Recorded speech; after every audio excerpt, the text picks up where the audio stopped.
Соңғы уақыттары шенеуніктер арасында ескерткіштерден ақша жеп, жемқорлықтың батпағына бату әдетке айналғандай.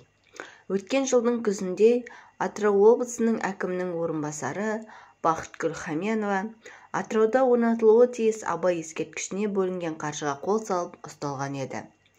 Бұдан кейін Павлодар облысы мәдениет, тілдерді дамыту және мұрағат ісі басқармасының басшысы Самал Бегалинова Алихан Бөкейхановтың бюстін дайындау және оны кедергісіз қабылдау туралы шарт жасасқаны үшін кәсіпкерден миллион теңге пара алып темір тордың ар жағынан бір-ақ шыққан болатын.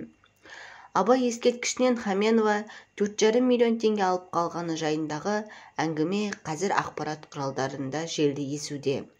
Хаменоваға қатысты сот ісі 12 шілдеде басталу керек еді, бірақ ол 3 тамызға шегерілді. Келісім-шарт бойынша Атырау облыстық әкімдігі Абай ескерткішін салып жатқан компанияға 72,5 миллион теңгесін, яғни келісілген соманың жартысын төлеп қойған. Жалпы Атырау облысы әкімдігі Абай ескерткішін тұрғызу үшін 145 миллион теңге жұмсауды жоспарлаған. Бір қызығы, Абайдың дәл осындай ескерткішін тұрғызу үшін Павлодар облысы әкімдігі 25 миллион теңге шығындапты. Керекудегі ақынның мүсіні қоладан, тұғыры граниттен жасалған, биіктігі 5,5 метрді құрайды. Ал Атыраудағы тұрғызылатын Абай ескерткіші алдынан құйылмағаны анық. Атыраудағы ақынның ескерткіші тұғырымен қоса есептегенде биіктігі 11 метр болса, ескерткіштің ені 5 метр.